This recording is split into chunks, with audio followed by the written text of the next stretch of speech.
The whole basis why Israel was founded was to keep the Jewish people safe. Nothing to do with destabilize the Middle East. Most Israelis, they want to live their lives as is. And you're just out here spreading the lie that they were put in place to destabilize the Middle East. The reality is the state of Israel was created through terrorism. The IDF that you know today was created by the Irgun, Haganah, and Stern gangs. Those three paramilitary groups were terrorist organizations that rebranded into the IDF after Israel was created. They've killed somewhere between 60 to 300,000 people. According to who? Already. According to who? Best combatant ratio of any modern war. 600 got killed by Hamas at the absolute most. That's still horrible. However, Israel went back and killed what? 60,000. So let me get this straight. Israel gets 600 of their people killed, and then they go ahead and kill 100,000 plus. Does that sound fair to you? All right, what's up, man?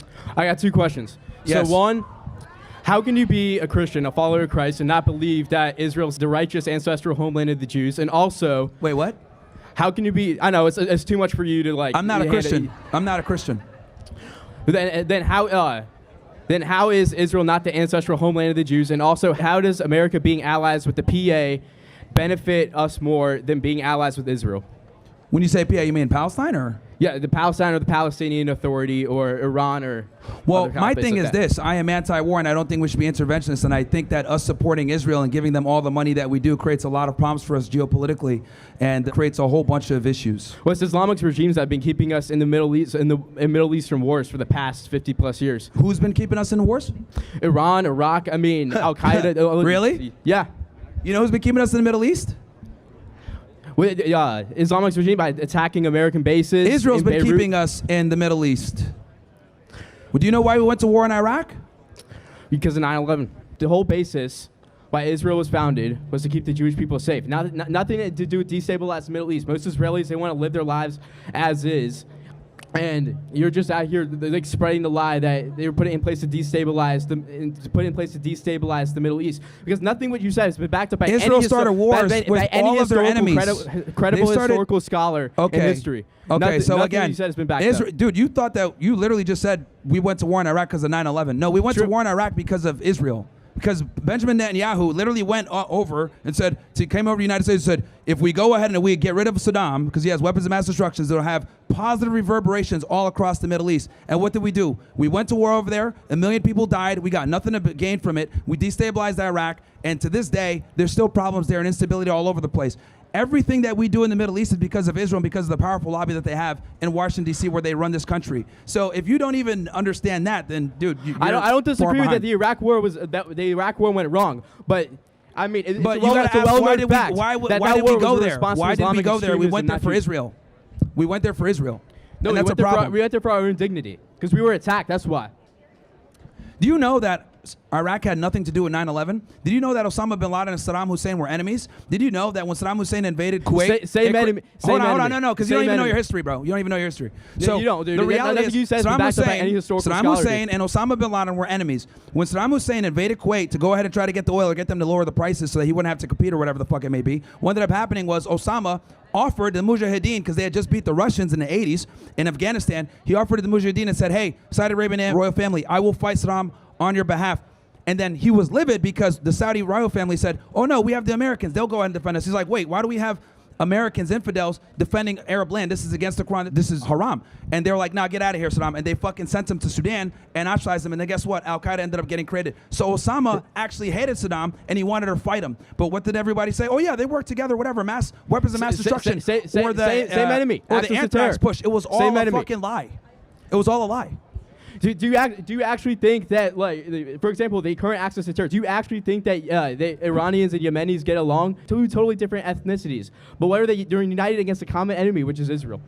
So yeah, because Israel destabilizes and kills Muslims every single day. And they're an illegal colonial state. False. Have you not read the Bible? Have you not read the Torah? I'm talking about what's going on here in general when we're talking about the creation of Israel. Also, another thing that you need to know, because you want to talk about terrorism all day. I have ancestry dating back to the fantastic, bro. Because here's the thing. I find it interesting how you've been talking about terrorism the entire time.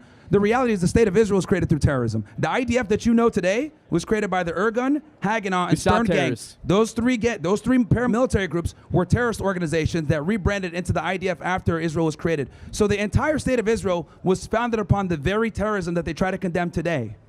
Stop terrorism. I mean, I would say it is terrorism. They've killed 60,000 innocent people. Counterterrorism. They've killed somewhere between Counterterrorism. 60 to 300,000 people. According to who? Already. According to who? Ministry of Hamas. Dude, they use those stats. Even the IDF uses those stats themselves. Best combatant ratio of any modern war. 4 to 1. What's the combat ratio? 4 to 1. 4 to 1 of innocent people to 1 Hamas terrorist? Yeah. Because it depends if you want to count as civilians. You gotta realize most 17-year-old men are training for Hamas. So yes, they should be classified as terrorists. So you think it's okay to kill 4 innocent people for 1 terrorist? Well, I mean, look what the Allies did in Dresden. So if it... It's not. Here's the thing. Israel has the capability to do direct strikes. They did it in Iran, where they can literally assassinate people with pinpoint accuracy. That's unacceptable. Because the reality is you guys have killed 100,000 plus people, okay, off of 1,200. And let's be honest here. Of that 1,200 that were killed, how many did the IDF kill? Because you guys killed a bunch of Israelis that day as well. Because you didn't want to On October 7th? Yeah, on October 7th. That's just wrong, dude. Oh, really? Have you not seen the videos? Yeah. Do you know what the Hannibal directive is? Did you not see the videos of Hamas going into Kfar Aza, shooting children, shooting women, shooting dogs? Do you know what the Hannibal directive is? No regard for life. Do you know what the Hannibal directive is? Tell me. See, that's the problem. You don't even fucking know. You're just over here yapping. You don't even know what happened the Hannibal on October directive 7th. is when IDF whatever bullshit kills their own people. You don't even know what happened on October 7th. I just told you the Hannibal directive was activated on that day. The Hannibal directive is where they kill their own people to avoid them being taken as hostages, so they don't have to deal with the diplomatic nightmare of getting them back. The IDF came in on paraglides to drop into a music festival to kill their own people. No, they came in Apache helicopters and killed their own people.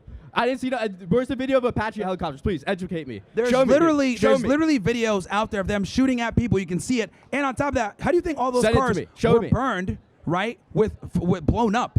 Hamas has that capability? No. Yeah. Only explosives, dude. Every single terrorist organization has them. I mean... Dude, the people that got killed in the cars literally got burnt to a crisp and blown up. Hamas does not have that capability. That was Apache Hellfire missiles, dude. You got to do some better research before you come over. Let's go to the next guy. Show me the videos. I'm asking for your research. Where is it? Sir, go on your phone, type in Hannibal directive, educate yourself a little bit, then come back and we can debate, because you can't even have this conversation, dude. I'll come back in 5 minutes, dude. I'll show you my receipts. And then you go ahead. Yoav Gallant, look him up. That was the guy that admitted. He was your defense minister. And he admitted that the Hannibal directive was activated that day and they killed their own people. All lies, dude. Look it up on your phone, man. All lies, man. Look it up on your phone. I didn't know that we weren't live, so we're like pre-recording. What's up? Yeah, so if the Hannibal directive was actually being practiced by the IDF, then how come every single Israeli hostage in Gaza hasn't been found dead or alive? Why have they been found dead or alive? No, if the Hannibal directive was in practice by the IDF, yes, then how come every single Israeli hostage right now in Gaza hasn't been found dead or alive? Because if the Hannibal directive says we'll do it by any means possible to free a captive IDF soldier or Israeli citizen, yes, then how come every single Hamas captive hasn't been rescued regardless if they're dead or alive? Okay, so before I answer this, I'm glad that you did your research and figured out that the IDF kills their own, right, to prevent them being taken so they don't have to deal with hostages. So here's the thing, bro. That's not even what the Hannibal directive that's what it is. Said. No, it's not. Did you even read it? It basically says that the Hannibal directive says it would not purposely kill their own, but it says it would go by any means possible. Which means killing their own. Which does mean which means putting the captive, which could put the captive at risk. But what I'm saying is they haven't, because when I say they haven't, because we have not found every single hostage. We know where every single hostage. Because here's the thing, every single hostage is. It's because obviously Hamas was successful and successfully kidnapped some of them. That's why. Oh, so they did October 7th. So Hamas did October 7th, not the IDF, because that's what you told me 30 minutes ago. That's what you told me 30 minutes ago. Dude, come here. Here. I have something to show you. Come here. So here's the thing. I'm not going to go over there. So let me just go ahead and address this, because I can't believe that you're this dense. Yeah, we're going to go ahead. Yeah. So let me just go ahead and address this real quick. All right. Let me just go ahead. Let's go ahead and address this. So, okay, let me go ahead and address this, because this guy clearly doesn't know what he's talking about. So here's the reality, dude. On October 7th, 1,200 people were killed, right? Now, okay, we're going to go into that. So we know that roughly 400 of those people that were killed were IDF, which is enemy combatants, fair game, unfortunately. The loss of life sucks, but that's war, right? So 400 were killed. That leaves us with about 800 total. We know for a fact that at least 200 Israelis were killed by the IDF thanks to the Hannibal directive, because they did not want them to be captured, right? And then that leaves us about 600. So at absolute most, Hamas killed 600 people that day. That's obviously a travesty, and it sucks. It was zero about half an hour ago. Now it's 600. That's obviously horrible. And then another 200 were kidnapped. But the point I'm trying to make is, during the course of the IDF trying to stop the attacks, because remember, they didn't know what the hell was going on. They were shooting tanks in the kibbutzes. They were using Hellfire missiles shooting at people because they weren't able to identify who the hell was who. A lot of people ended up getting killed by the IDF. Now, when Hamas went in there, their goal was to take hostages. Why? So the IDF didn't. So let's say even like theoretically, if your argument was true, like which is not, by the way, just let's get that straight.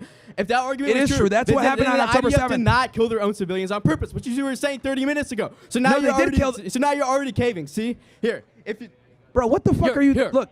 Dude, when they run the Hannibal directive, you gotta understand, they're just shooting at every single car that's making it back to fucking Gaza because they can't afford to have more hostages. So they're shooting at everything and they don't care who it is because they're looking at it like whether it's a hostage or a Hamas fighter. It was pretty obvious whether it was a terrorist or a hostage. It was pretty obvious. Here. Dude, they were killing everybody. I want you to show me where the Israeli perpetrator is in this video. They were killing everybody because they didn't want to have to deal with hostage negotiations because whenever they have to deal with hostage negotiations, look up a guy named Galit Shalit. Look up a guy named Galit Shalit. He was an IDF soldier.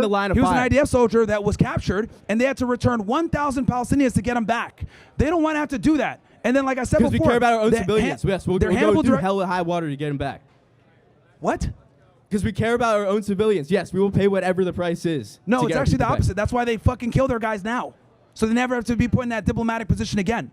I want you to show me where the Israeli perpetrator is. Come here in this video. No, I'm not going anywhere. Like I told you what it is. Because dude, you didn't understand any of this shit. You didn't even know what the Hannibal directive was an hour ago, dude. You should be asking me. You didn't even know what the fuck it was an hour ago. You don't know what the fuck is going on. Like, dude, what's your question? What else do you got? Because you got proven wrong with the Hannibal directive on October 7th. I told you a question. I want you to show me the Israeli perpetrator in this video. Here's the facts. Now that we went over the numbers. Well, you change your facts. Your facts change every 30 minutes or so. At most, Hamas killed 600 Israelis on that day, and that is fucking horrible. I just explained to you how it can't be 1,200, retard. I literally just told you how it can't be 1,200. Minutes ago. I explained it to you how they can't be 1,200. So anyway, going back to what I was saying, 600 got killed by Hamas at the absolute most. That's still horrible. However, Israel went back and killed what? 60,000. And that's just what we know of the people that were killed by Israel directly. That doesn't count for the people that starved. That doesn't count for the people under the rubble. We're getting closer to 300 to 400,000. So let me get this straight. Israel gets 600 of their people killed, and then they go ahead and kill 100,000 plus. Does that sound fair to you? Well, does the Allies, what the Allies did in World War II, does that sound fair? Does blowing Dresden to smithereens sound fair to you? It's 2025. We have way more military capabilities than we do before. Yeah, we've been also, using that. Intelligence agencies play a way bigger role in wars now. Sending texts to get citizens out of harm's way instead of using them as human shields. Oh, really? That's your argument? It's going to be human shields? Well, that's what Hamas does. Yes. Okay. The Hamas is they're responsible for their own citizens. Yes. So if they're underground, right? They have all these tunnels. Why would you bomb above ground and kill innocent people then? Because you have to get above ground to get below. Oh, really? Yeah, that's how the Earth works. Are you aware of the fact that like Israel ran a 10-year-long operation where they were able to detonate a bunch of phones and pagers and kill people directly? And then when they went ahead in Operation Rising Lion and they went and killed a bunch of Iranian military officials as well as scientists, they used like direct missiles to kill them and their apartments. So Israel has the capability of running intelligence operations alongside their military to do direct strikes. But when it comes to Gaza, they don't give a fuck. They're bombing the hell out of them and killing everybody. Because yeah, you can conduct a direct strike on 83% several of the military people killed in officials, Gaza are when civilians. when you have thousands of terrorists hiding beneath a hospital for God's sakes, then why is there no proof of it being a Hamas base? They said that it was a Hamas base. They didn't show any proof. It's probably beneath Hamas's headquarters is beneath the Al-Aqsa hospital in Gaza. So you bombed it above and killed a bunch of innocent people. Look, the reality, dude, and this is tough for you to defend. I know it is. That's a direct violation of the Geneva Convention. You guys have killed like 100x beneath the hospital. You guys have killed like 100x, damn near, of innocent people compared to the people that were killed on October 7th. Like, it's not symmetrical whatsoever. And you're just bombing and killing a bunch of people. This is why it's a genocide going on. And this is why nobody likes Israel.